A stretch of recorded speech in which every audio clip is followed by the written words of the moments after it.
Today on the Girl Defined Show, I am going to share my birth story, my home birth story, birthed in a tub at home in my living room, like a few weeks after we had moved into our new house. It was an amazing experience, and I just want to share with you the entire story and encourage you, those of you who want to be moms one day, those of you who are moms, just hopefully this entire story will encourage you in your role as a mother and answer any questions you may have about birth stories and home birth stories specifically. I have sweet little Audrey here with me. Those of you who are on the video can see her. She's probably going to make a lot of noise, and she is just going to hang out with us. So she'll be here for the whole story. But yeah, I'm excited. Let's jump in. What's up, y'all? It's Bethany and Audrey. She is our sisterhood, the future of Girl Defined. Kristen and I actually joke. I think I've mentioned this before because we only had boys before this. And so we're like, who's going to take over Girl Defined when we're old and needing to move on? And now we have an heir. We have Audrey. We're totally just joking, but we were cracking up like we have a girl now. Oh, yeah. So Audrey is about 3 months old, which is crazy. I know that a lot of you have been asking for my birth story and been like, hey, when are you going to share all the details? It just was hard to get to the microphone in the video until now. So here we are, and I am doing great. Audrey is doing great. So I have a 3-year-old, Davy. He just turned 3, and then Audrey is 3 months old. So they're a little less than 3 years apart. And you can go back, I'll link them, but you can listen to my other stories. I actually did a birth story about Davy, so you can listen to that whole story. It was completely different than Audrey's birth. I did a home birth with him. It was actually at my apartment before we moved. And I had some major tearing and just like a ton of issues breastfeeding. Postpartum was a nightmare. So I'll link that because I know a lot of you are probably like interested in that as well. And then I also did a podcast talking about the 3 miscarriages I had in between Davy and Audrey. It was definitely not a smooth journey getting pregnant again. It was difficult and just learning to trust God a lot. It was interesting, actually. I had just written our newest book, the one Kristen and I wrote, Not Part of the Plan, Trusting God with the Twists and Turns of Your Story. And I had finished writing it before I went through any of my miscarriages. And it was such a blessing because God really used all of that book and the scriptures and the truths that we unpack in Not Part of the Plan to help me in my own life and to help me with difficulties that were not part of my plan, miscarriages that I wasn't expecting. So if you are going through something difficult, if you're struggling, maybe you want to be pregnant and you're not, or you've gone through miscarriages, or you're not married and you wished you were, just something that is not part of your plan, I encourage you to grab a copy of our book, Not Part of the Plan, Trusting God with the Twists and Turns of Your Story. You can get it at girldefined.com or wherever books are sold. But yeah, that was hugely encouraging to me. And I think I said I had a podcast where I talked all about the miscarriages. So I'll link that as well so you can go listen to that. But here we are on the next episode of the journey, right, Audrey? She is literally an angel. She was born and has been basically the easiest baby since day one. She sleeps amazing. She nurses amazing. She's just, as long as she is fed and doesn't have to go poop, she's very, very happy. Okay, so rewinding a bit to, let's see, this would have been December 22nd, just this past December, is when my birth journey started with Audrey. So I woke up on December 22nd, and literally as I was getting out of bed, I was like, oh my gosh, am I like peeing in my pants? What's happening? Like, why is there like all this water and I feel like I cannot control it? Like I literally am just like peeing in my pants. And when you're very pregnant, sometimes those things kind of happen. So I was like confused and also like, oh gosh, is this my water breaking? Like what's going on? Like it's all just kind of like scary and crazy and confusing in the moment and exciting all at the same time. With Davy, my first one, my water didn't break until I was like basically, pushing him out. So I hadn't had that experience of water breaking. And I was actually kind of nervous about it because once your water breaks, you're kind of on a time clock because then after, so many hours, there's risk of infection and you could have to go to the hospital and all that sort of stuff. And I was just like, I do not want that to happen. I really, really wanted to have a home birth and it was going to be my first time birthing in a tub. So I was just like, oh, so I was like not 100% sure it was my water, but I was just like, ugh. So then it became very obvious very quickly that it was definitely my water breaking. And I had a lot of gushes and continued leaking and stuff throughout really the next few hours. So I already started living in the diapers before I even gave birth. All of you moms know what that's about. And Dave just got so excited. He was like, it's happening. Today's the day. It was like he had drunk an energy drink. He was so pumped. And he was like, your water broke. We're having a baby, So he was running around all like a crazy person, like getting everything ready, filling up the tub. We had to run a few errands to like finalize everything. So he was like running to Walmart and like making sure everything was good. It was hilarious. He was so energetic. And Davey was kind of confused, but like, what? We're like, baby sister's coming today. So we call my midwife and we're like, hey, Bethany's water broke. And she's like, great. Hopefully the contractions will start anytime. Just keep me posted. And so we're like, okay. So hour after hour goes by and literally nothing changes. Not a single contraction. Like I feel like it's any normal day. Literally feel completely normal, totally normal. And I'm just like trying not to stress because I'm like, each hour that goes by, like, why aren't they starting? Is something wrong? I don't want to end up in the hospital. Like I just want to have this home birth. And if you know my story with Davey, I had really, really extreme tearing. So I had to go to the hospital after he was born to get stitched up because I had 4th-degree tearing. So I literally had to go and get like anesthesia and, get like major surgery down there, and it was terrible and the recovery was absolutely awful. But mostly it was like having to go to the hospital right after the baby was born for me was like sad, not part of my plan. So with Audrey, I was like, I am so prepared to give a home birth. I don't want to have to go to the hospital. So we're just like praying and trying not to stress, trying to relax so that my body felt safe and ready to go. And so this happened around, my water broke at like 8 in the morning. So like 8 a.m. on the 22nd. And hour goes by. My midwife's like, okay, just try to rest, because contractions will probably start and you want to make sure you have energy. So I'm resting. We go on a long walk. I'm like, maybe that will help, just trying to stay hydrated, eating, just like doing all the things that are just like, okay, to make sure that you're physically ready. So then, it's now 12 hours since my water broke. It's 8 p.m. And now I'm like, you have got to be kidding. Like it has been 12 hours and there is not a single bit of progress. Like what in the world? So my midwife, she's like, I'm going to come over and I'm going to check you and we'll do some herbal tinctures. And I'm like, yes, please. Like I wanted to know, am I even like, what's going on? Like, do I have any progress? Maybe I just can't tell. And I'm actually very progressed. So I'm like, yes, all those things. And so she comes over and she's like, let's not worry about what's going to happen. What if we get to the 24-hour mark, we'll talk about it then. She didn't want me to stress, but she also is like, we're not risking anything. We're not taking any chances. We're not putting you or the baby in any sort of danger. So if she's like, basically like, if there's no progress by 24 hours, we're definitely going to the hospital, but she didn't want to like really say it like that, but she kind of said that, but she's like, hopefully by then we'll see progress and then we'll be okay. You'll be, progressing, contractions, all that. And I'm just like mentally like trying not to freak out and stress because I'm like, this is not what I want. Like I want to just have birth. And I'm like, how? And it's just confusing to me. I'm like, how does your body just go from like nothing to all of a sudden like having contractions? And even though I had been through it before, it just felt impossible. Like it's not going to happen. It's just going to be like not what I want, all this stuff. So it was just like kind of stressful. So my midwife comes over at 8. She checks me and I'm only 2 centimeters dilated, which is like nothing. You could be 2 centimeters for weeks. So it's just like, you've got to be kidding. Like this is the worst. Like I have literally, my water's been broken for 12 hours. I have no progress and I literally don't feel a thing.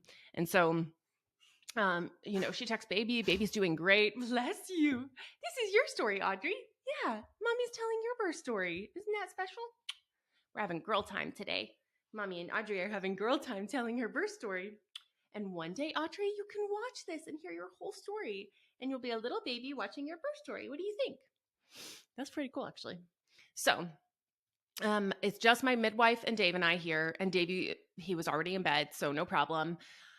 And so I wasn't planning to have anyone else besides the other midwife and the midwife assistant. So there would be 3 midwives here, or 2 midwives, a midwife assistant, and then Dave and I. So I wasn't planning on having any family, a doula, or anything else because when I get into the birth zone, it's like I need to be in the zone and I don't want anyone else here. I don't want to hear you talking. I don't want to hear you moving. I just need to focus every molecule of my brain on getting through contractions, giving birth, and I just don't like, for me, I don't really want someone like putting a damp cloth on my head or touching me or, doing counter pressure. It's like, oh no, do not touch me. Like, I am in the zone and I don't want anyone even blinking. It sounds kind of like intense, but every person is different. And for me, it's like, I just don't want anyone in the room. That is not helpful for me. So besides my midwives and my husband, of course. And so we decide to do some herbal tinctures. So she gives me 2 different tinctures like that are rotating. I don't remember the names of them. And she's like, okay, we'll do this. Like, let's get this going. And they're just tinctures that are known to help induce contractions and get labor going, things like that. So for about 2 hours, like every 15 or 30 minutes, I'm taking these tinctures until I'm at the recommended dose. You do them like in, segments. And still just absolutely nothing. My midwife and Dave are just kind of like hanging out and chatting, and they're always like, my midwife's a Christian, so they're always like debating different theology things. I'm like at my midwife appointments and checkups, Dave and my midwife are always like getting into these hilarious debates. And I'm like, can we talk about the baby now? But I thought it was funny. It's like, I love that my midwife and my husband and me all have like a great relationship. And my midwife is the best. I found her, just a little interjection, because my mom, she had 8 kids, and my mom had 8 kids, and my mom had from me on down all as home births. So I was the first home birth that my mom had, and I was a whopping 10 plus pounds. And I guess it was a great experience, even though I was a massive baby. So my mom did it many more times. And for the last few, I was old enough to be present and remember my siblings being born. And I was in the room when they were all born. My mom was the opposite of me. She was more like more the merrier. And so she had like neighbors and everyone in the room when she was giving birth. And that was just how she liked it, like a big party, a celebration. And that is the opposite of me, but that's okay. We all got our modes. But anyway, that's how I found my midwife, because I knew her from when my mom gave birth. And so my midwife is like the grandma of midwives. She's delivered literally thousands of babies. And she is just like incredible. She has so much knowledge, so much wisdom. She has literally seen everything, been through everything. She's also extremely precautious and safe. Like, she's not going to, like, she's basically like, if you choose to use me as a midwife, we're not taking any chances. We're not taking any risks. She definitely believes the hospital has a place and is there for those emergencies. And so she's like, if we need to, you're going to the hospital, And so she's like, if you don't want that, then I'm not the midwife for you. And I'm like, yes, I love that. So, yeah, I really appreciate how precautious she is, but how knowledgeable she is as well, and just wise and also hilarious and such a hippie, and loves debating theology too. So that's how her and Dave really connected, is on theology. So anyway, she gives me, oh my goodness, do you want to say hello? So if y'all go back and watch the video, or if you're watching it right now, but if you're on the podcast, go and watch the video, youtube.com/girldefined. Or make sure you're on our email list, because then you can see Audrey. Yeah, you can see Audrey, girl. And I'm probably going to be nursing her for some of this, but thankfully that is off camera. Right. So this is very casual. This is mommy Audrey time to share our story and do what we need to do. Ow, and she's pulling my hair. Okay. So we'd go through the rotating concoctions or whatever they are, and still absolutely nothing. And so my midwife was like, okay, if we get to the end of the concoctions and there's nothing, then we'll do the castor oil. And so castor oil really has like a ton of research behind it. And there are just so many stories and so many examples of people who take castor oil, and if their body is ready, they actually go into labor. So my mom, who had 6 home births, is like the biggest believer in castor oil ever. She always took it. And she had like the most incredible, fast, amazing home births ever. And so my midwife was like, she was like, we want to take it when your body is ready. You don't want it, because if your body's not ready, it's not going to help. But if your body is ready, it can really help induce labor. So I'm like, yes, let's do this. So I finish all the concoctions, and then I take the recommended dose of castor oil, wait 30 minutes. So she had me do it in 2 batches. So I did like the first recommended ounces or whatever it was, I don't remember. And then the second recommended amount of ounces, and then just wait to see what happens. So again, talk to your healthcare professional. This is nothing I'm sharing is medical advice or a recommendation, and nothing should be done without consulting your healthcare provider. So your midwife or your doctor, whoever. This is just what my midwife and I did and what worked really well for us. So we're now at like the probably like 14 or 15 hour mark of nothing happening, going through all the concoctions, still nothing, 2 centimeters. Like, okay. So I down the castor oil, and it was actually approaching, I guess it had been a few hours now. It was approaching midnight. So I take the concoctions, nothing's happening. I take the castor oil, still nothing's happening. So it's now about midnight. So my midwife's like, well, this is the really funny part of the story. My midwife's like, well, sister, Audrey can't find a comfortable spot. My midwife's like, well, something that could help is sex. And I'm like, like I'm very open about talking about sex. Y'all know that. But she's like, she's like, I can stay out here and y'all can go in there and do your thing and maybe that will help, And I'm like, in my head, I'm thinking like, no, like absolutely not. How could I ever get in the moment knowing that my midwife is literally sitting on the other side of the wall? And Dave's like, he's like, has no problem with it. He's like, yeah, that'd be great, And I'm like, no. So I'm like, I just don't know. I was just like, I just can't. I mentally could not even get in the zone or in the mood at all with you sitting on the other side of the wall. So she's like, okay. So she's like, why don't I then, she wasn't going to be that far away. So she's like, why don't I go home and y'all just get some rest or do whatever you want to do and just call me if anything changes. And if nothing's changed by 8 a.m., the 24-hour mark, we'll make a plan and go from there.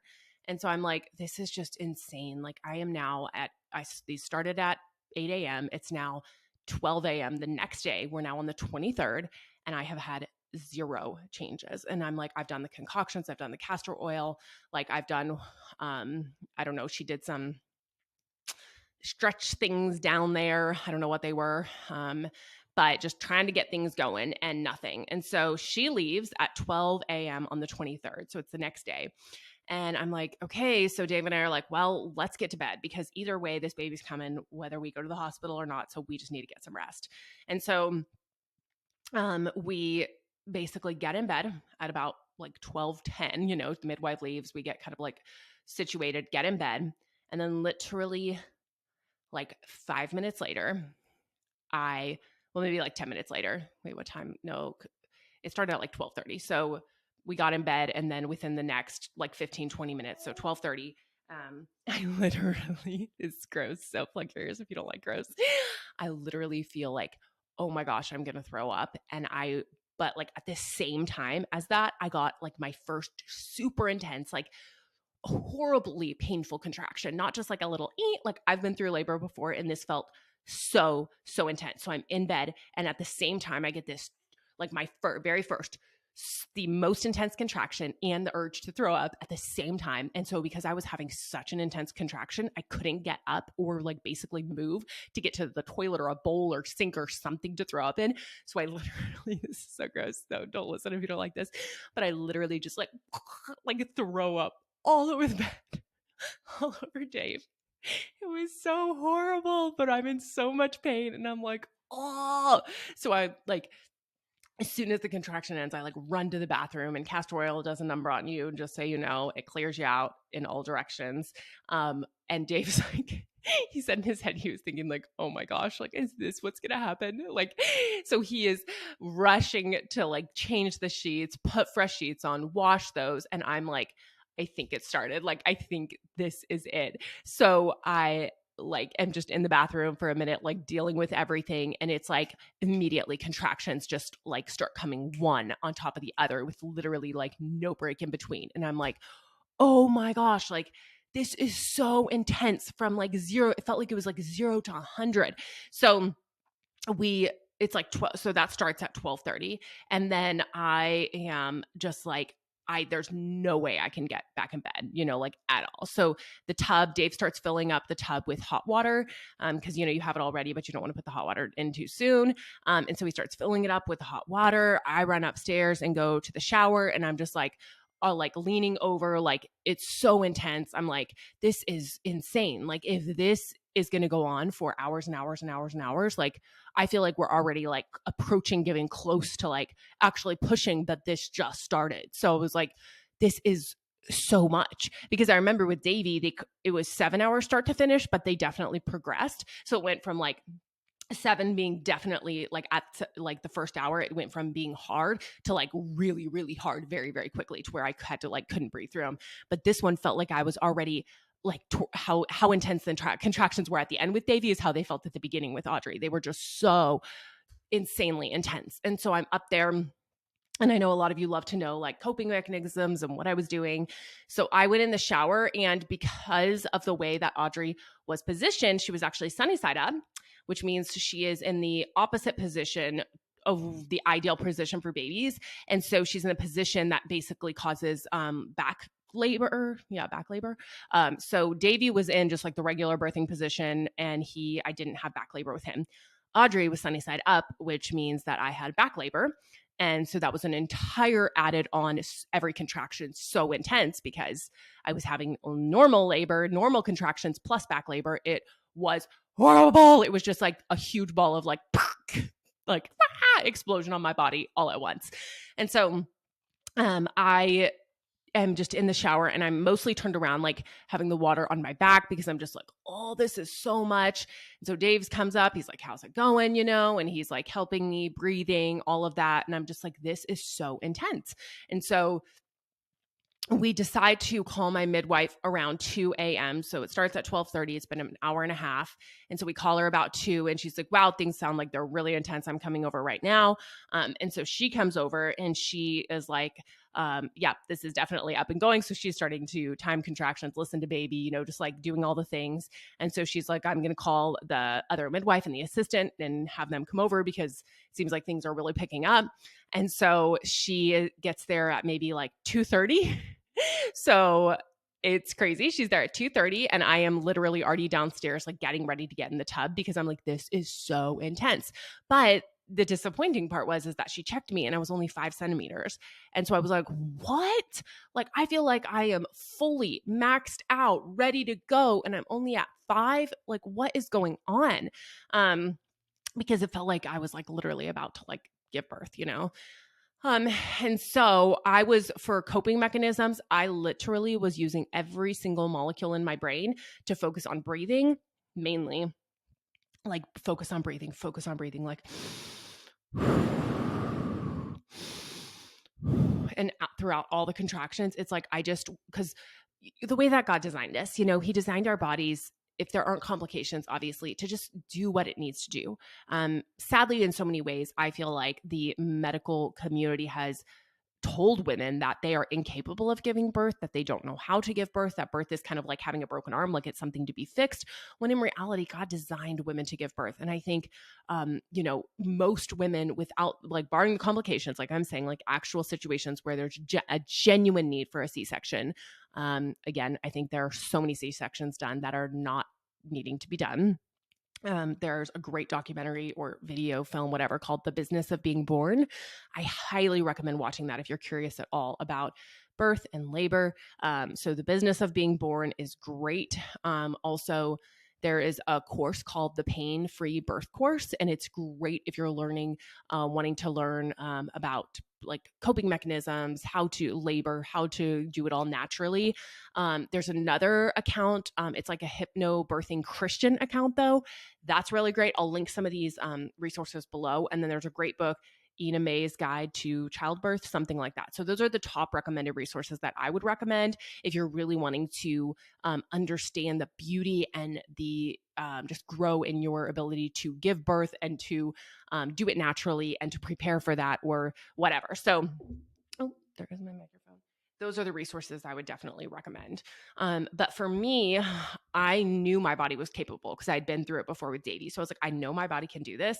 It's just a matter of mentally getting out of the way so that my body can do what it needs to do. Because every single time when you're giving birth that you tense up, it's basically like you're holding the baby in when the baby is trying to come through the birth canal, it's trying to go down. So your entire job when you are giving birth is to mentally get out of the way and let your body do what it needs to do. It's like, just breathe, do not tense up, and let go. But what you naturally want to do is you want to be like this when you're like, when it feels intense, you want to squint your eyes, you want to clench your body, and that literally delays birth. It prolongs birth. If you stress, it delays everything. And so you have to work so hard to mentally get out of the way so that your body can do what it needs to do. And you have to trust your body. You have to trust that God made you capable of this. And you just have to like mentally figure out what you can do to get your brain so focused. And I think that's what makes it doable. I think that's what it doesn't ease the intensity of it and the pressure, but it helps you to go with it and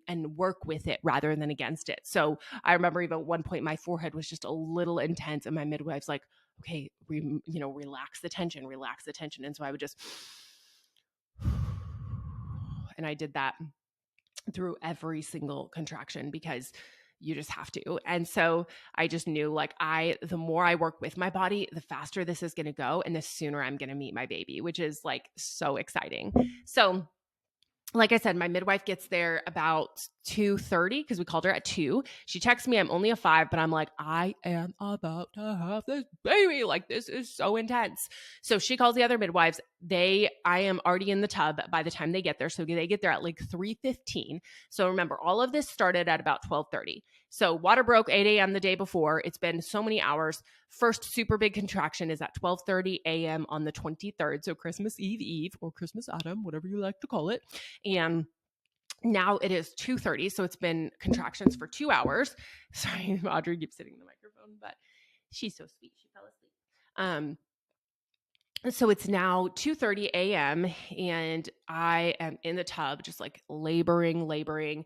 My other 2 midwives get there at 3:15 a.m. and they're so sweet. I just loved them. The other midwife, like the main midwife that was there, she was on the mission field for a long time. She has literally delivered like thousands of babies herself, seen it all. So it's like between the 2 main midwives, they just had the most experience. And then my midwife assistant, she's so sweet. She was there for Davy as well. And she is just great, so encouraging, just like cheering me on, but in a way that's real, subtle and helpful and just right there for you when you need them, not when you need them. She was the main one, like checking the heart tones and all of that. Everything was looking great. And then it's like probably at like, so they got there at 3:15 and by 3:30, so like 15 minutes later, I had this super strong urge to push. So they barely made it. And so I'm in the tub. And my biggest concern with this birth was that I didn't have major tearing because I had such horrible tearing with Davy that I was like, if anything happens, I just don't want to have tearing. So my midwife assistant knew that was my biggest concern. So I, wanted to make sure I was in a position that was helpful. But the biggest thing that they encouraged me in was to make sure that when I pushed, that I would push and then hold the baby down. So basically, like instead of pushing and then the baby kind of coming back up and then pushing and the baby kind of coming back up, it's like I would have to push and then kind of like hold the baby there. It's kind of confusing if you haven't given birth, but once you go through the process or you end up there, you'll know what I mean. And the reason for that is because as you hold the baby in position, it helps stretch everything out along the way. So you push and then you hold, push and then you hold. And so I'm like all of a sudden just like, like make like a big groaning noise because it went from one contraction. It was just a contraction to the next one. Like I've got to push this baby, like that, uncontrollable urge to push.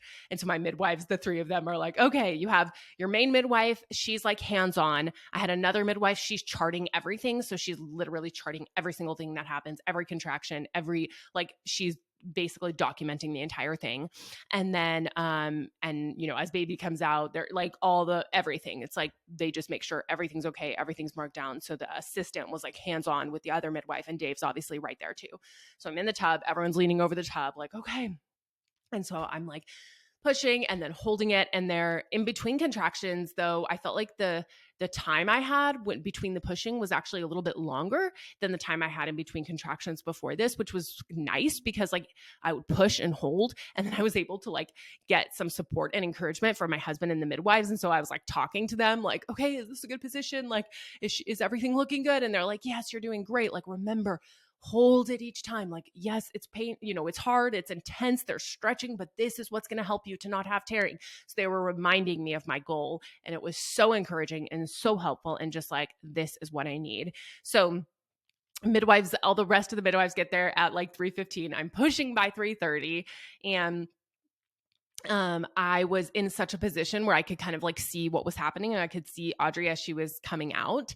And that's when we found out that she had boatloads of hair because she was born with a very full head of hair. So that was pretty hilarious.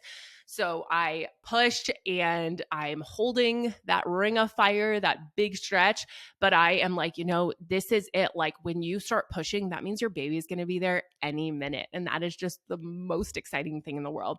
So I do, she was born probably within like 15 minutes of pushing. So I do another push, and eventually it's like her head comes out, and I'm like, oh my gosh, because the head is like the hardest part. So the head's out, and then the next push, her whole body comes out. And it was really exciting, but then kind of really scary because she had the cord wrapped around her neck twice and around her waist once.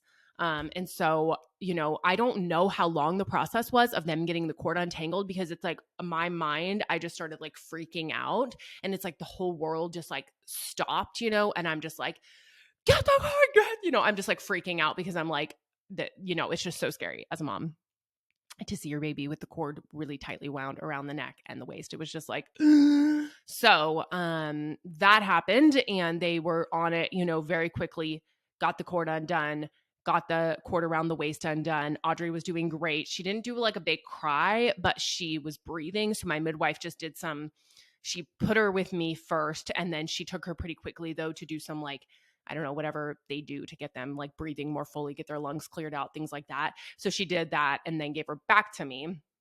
But they were also a little concerned because, again, this is birth talk. So if you don't like this, don't skip this stuff. But after I pushed her out, the birth tub was pretty bloody. And typically they're not that, like, there's not as much blood as there was in mine. And so they were kind of concerned about me as well, because they're like, this is not typical. And so they wanted me to get out of the tub and kind of like check me and see what was happening to make sure that I was okay and not losing a bunch of blood, whatever the technical terms are. So there was like a few little scares right after she was born between me and Audrey, but everything was just perfectly fine. Like she was perfectly fine. We got her out my chest. She latched right away. It was so beautiful. Dave was so excited. And then they checked me. I had the teeny tiniest tear, only one, but that was so small. It didn't even require stitching because it would just heal so beautifully on its own. So it was like the minorest thing. So I was like, yes, like my work paid off. Like I did it. Like I don't have to go to the hospital. Like I didn't have any tearing. Like this is amazing. And of course, if it's anything minor, my midwives can stitch me up. But with Davey, it was just so intense that I needed to have surgery. So anyway, they think that I basically just had like a big blood clot or something that came out that caused there to have that like, whoa, the pool looks so bloody, because I was perfectly fine. There were no issues with me then or after. So that was that. There was, they check your placenta to make sure there's no pieces missing, just like all the things. And so we get in bed, and it basically was 3 hours start to finish. Contractions started at 12:30 and she was born at 3:45 a.m. So it was like the 3 most intense hours of my life. It was so, so intense. And so the midwives are there. They stay there with you. They're, checking baby, doing all the things with baby, checking me, making sure I'm okay. I went and I was able to take a shower, rinse all off, get all clean, come back, snuggle baby. We were just all snuggled up. It was so sweet. Dave and me and in bed, and they stay for a certain amount of time to make sure that baby is okay and that you're okay.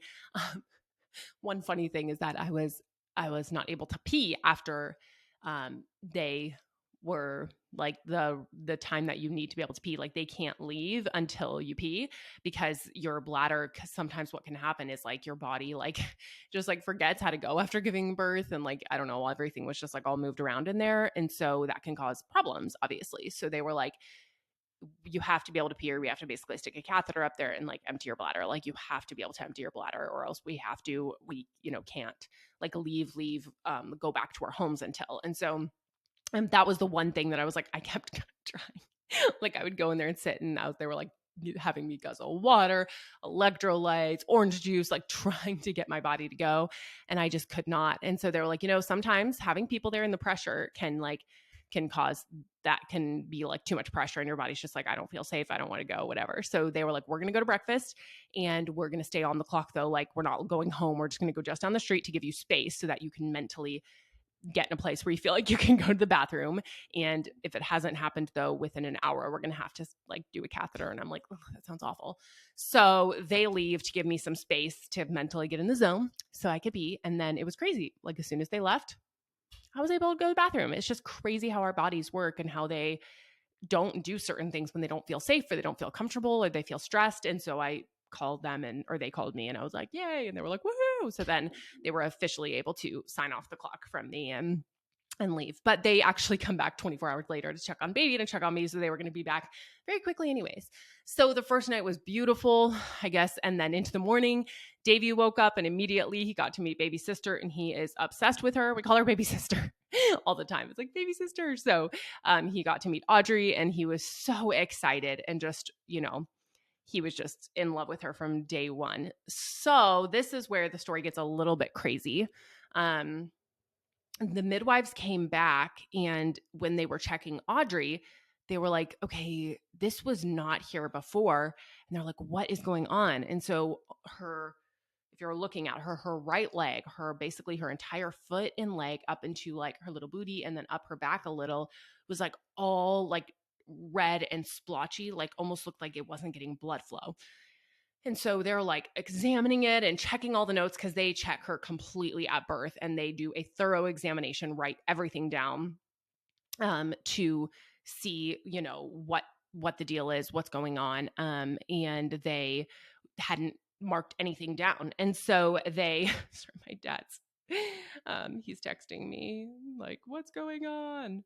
I'm telling him I don't want to pause the podcast. So we all just text with me. So they're like, okay, looking at everything, evaluating her, and they're like trying to figure out what this could be, like why her leg is all like red and splotchy and like, so they're checking her heart, checking like everything and everything sounds good. And so after consulting with themselves and with, the other midwives and just like, they basically recommended that we take her to the Children's Hospital emergency room. And the reasoning for that is because there is a specific, I don't know what it is, like some sort of issue that newborns can have where it's like very serious though. And the blood flow isn't flowing to certain extremities, I guess. And so it could be like not a major issue, but it could be very life-threatening if you don't get it taken care of. And it can be taken care of, but you have to go to the hospital. And so I was just like devastated. Like I had to go to the hospital with Davey for me, and now we have to go to the hospital for Audrey. And it was like, 24 hours later. So we're still in that super exhausted newborn phase. And it's Christmas Eve now, literally Christmas Eve. And it just felt like such a bummer. So this was an emotional part for me. And when I talk about it more, it makes me cry because it was just like super intense and also kind of scary when you have a newborn and they're like, there might be a big problem with them or it might be fine. So I was just like such a hot mess, so overwhelmed. So I think we drop, like someone comes and gets Davey and then we get Audrey all ready and we go to a children's hospital emergency room that my midwives had recommended, one that's really great. And they were amazing. It just, is Christmas Eve. So I guess people weren't wanting to be there. This was literally like the coldest. I gave birth on like the coldest night. It was like we had this massive freeze too. So the next day it was still freezing. Like you don't want to be out and about with your newborn. So when I'm having still like really pretty intense, like afterbirth contractions, for many people, they progressively get more intense as the more children you have. So I didn't have any with Davey, but with Audrey, I had really intense post-birth contractions. And so I was taking stuff to help with them, but it was just like, I just want to be in bed. I don't want to be out and about. And so, we go to the hospital and I'm just like a mess. And they're like, immediately see me with a newborn. So they immediately have us come back. Like we didn't have to wait a single minute. Literally, they had us go back. They took her, whatever they do, they listen to all the things and do all the things and immediately put us in a room to see a doctor. And so it's just crazy because this doctor who has been a pediatric doctor for like a million years, he's like looking at her leg and he's like, like I've never seen this in all of my years. Like, I am not sure what this is. Okay, I want to take blood, get her tested immediately to rule out any major issues like the blood flow issues. So they were checking all her extremities and she seemed to have good blood flow though. Like they can do all that stuff. All the nurses and doctors are going to be like, it's called this. These are the technical terms. I have no idea what the terms are. I'm just telling you as like it processes through my brain what I imagine. And so they, the nurses were all so sweet. The doctors were so kind. And I was just so thankful because one, we had given a home birth. So sometimes when you go to a hospital, sometimes you can get a little heck for if they are not a fan of home birth, but they were so kind, so supportive, were not at all unkind about our home birth. They were like, that's great. Like, this is a completely separate issue. So we're talking through everything. We even got on the phone with our midwife. She's explaining, okay, here's what it wasn't. This wasn't present at birth. Here's when it became present. They're wanting to go through every single detail, trying to figure out what is going on with Audrey. And of course, I'm, as a mom, like overwhelmed and terrified because I'm like, I don't want anything to be wrong with my baby.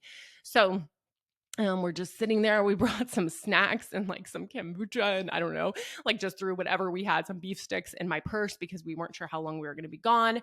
It's Christmas Eve. It's now the evening. It's like, wow, tomorrow's Christmas. And here we are in the hospital, like this is just not really what we expected. Again, not part of the plan, trusting God in these moments.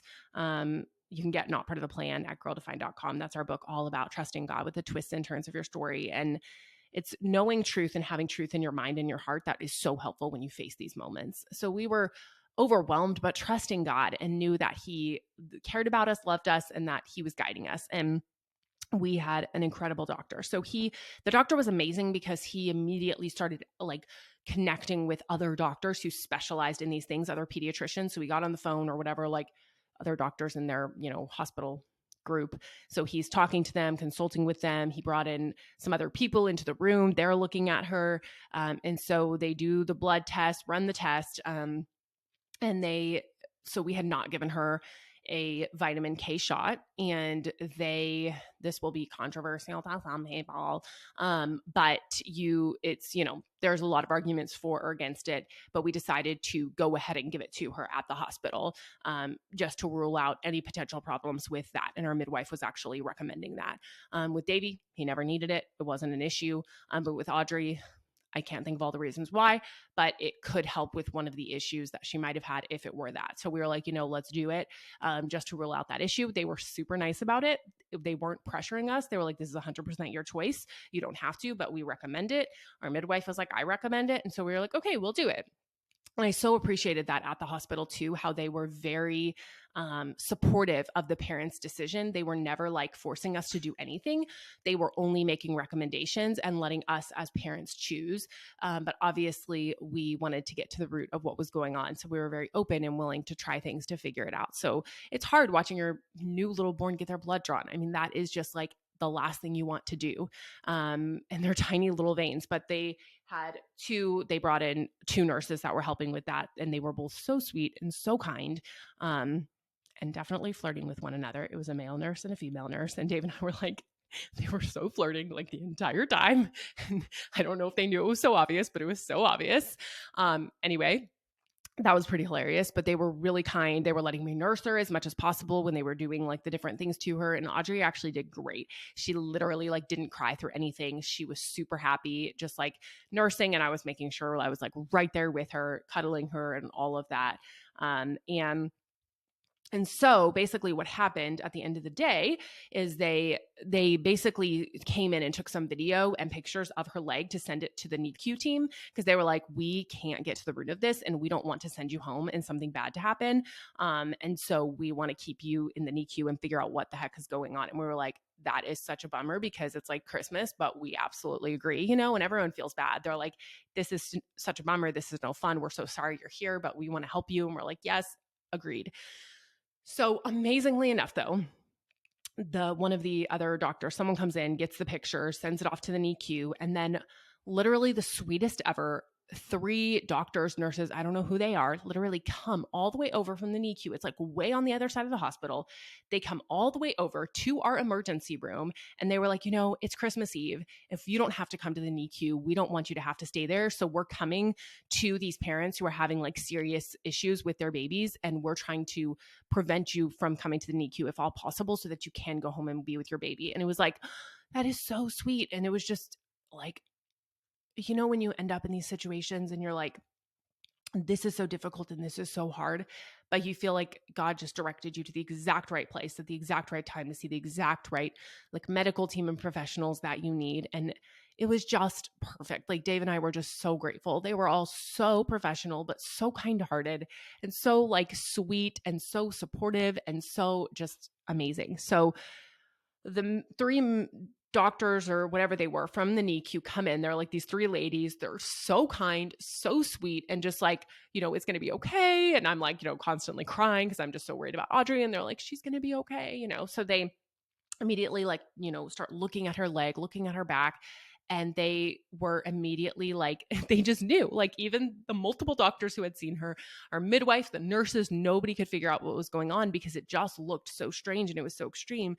But at the end of the day, what they think that it is just a very extreme port wine stain, which is basically just a skin issue.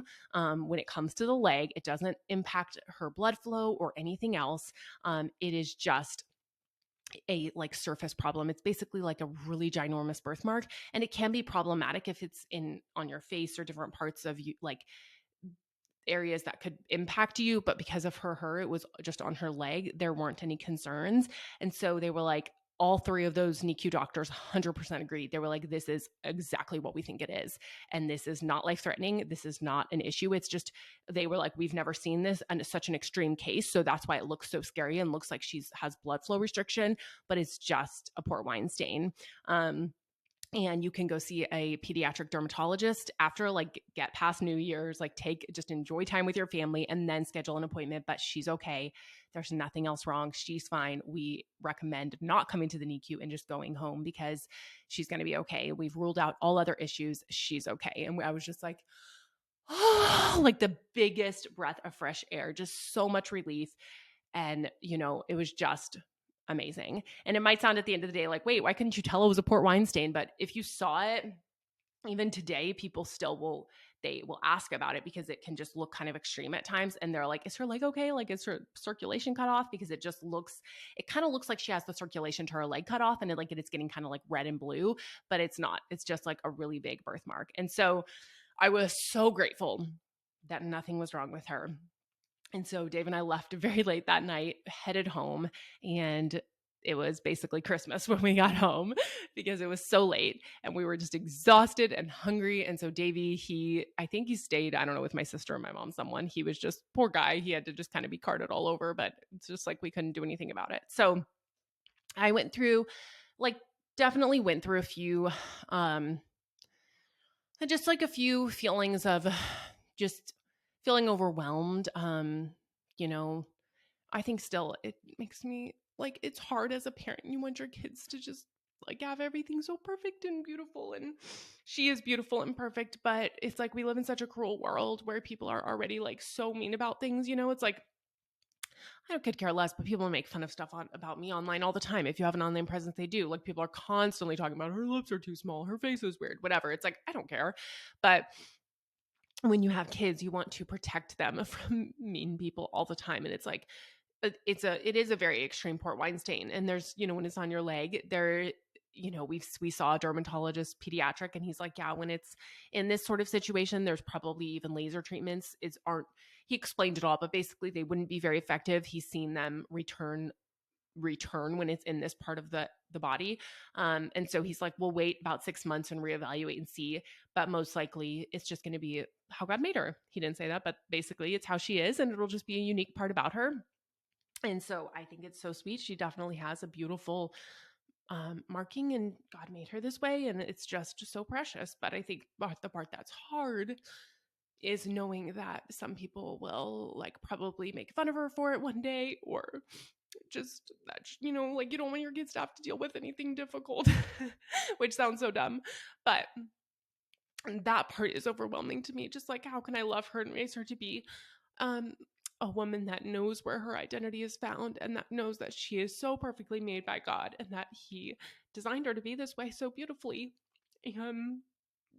That there is nothing wrong with her, but just this is a unique, beautiful part about her. And my prayer is that she can use this unique part about her to even be such a beautiful reflection of God and just His unique designs and creation, and that she will be a woman who finds her complete worth in Him. And if ever people do make comments or make fun of her for it, that she will have such confidence in Christ.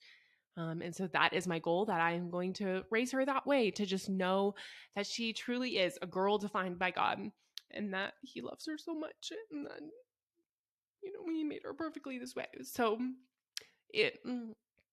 I don't cover it up, like I put her in little like onesies and little cute outfits where her legs are totally showing because I'm not embarrassed of it or ashamed of it or trying to hide it. I think she's beautiful and perfect.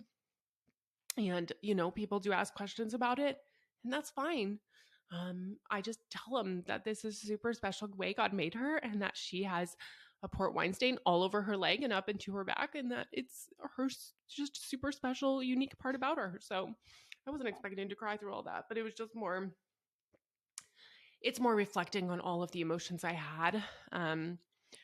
Taking her to the hospital and just how scary that was. And then, feeling like I don't want my child to have to deal with anything extra. You just want to protect them and take care of them. And so it's just all of that. But she is just the sweetest thing in the world. She's so adorable. She's just so cute and so perfect. And Davy and her love each other. And Davy is such a good big brother for her. And Dave is the best dad in the world for her. She couldn't have a better dad, like he just loves her so much. And I just pray that I can be an example to her, showing her what it means to live as a girl defined by God and live as a woman who knows where identity is found. And, that's what Girl Defined Ministries is all about.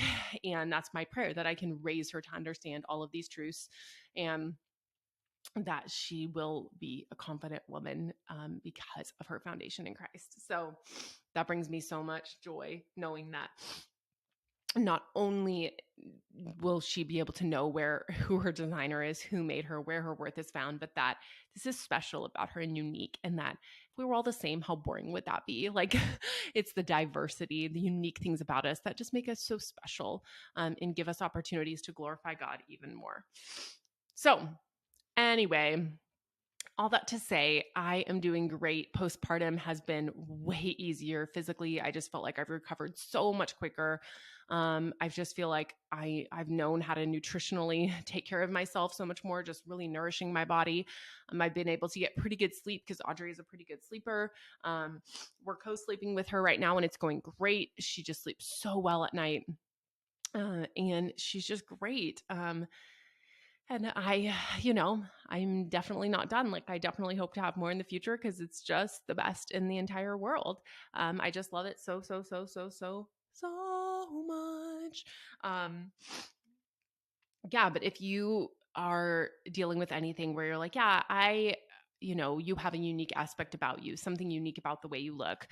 You were born with something special that God gave you physically. I encourage you to read Girl Defined, God's Radical Design for Beauty, Femininity, and Identity, which is the book Kristen and I wrote. You can grab it at girldefined.com/shop. And it's really helping you understand that you are a girl defined by God. You are made in His image.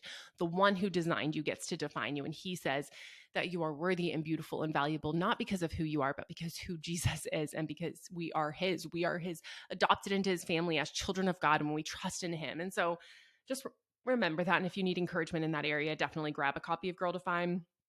And we have tons of instant downloadable resources at girldefined.com/shop. Tons of stuff that can help encourage you, like right now, right where you are.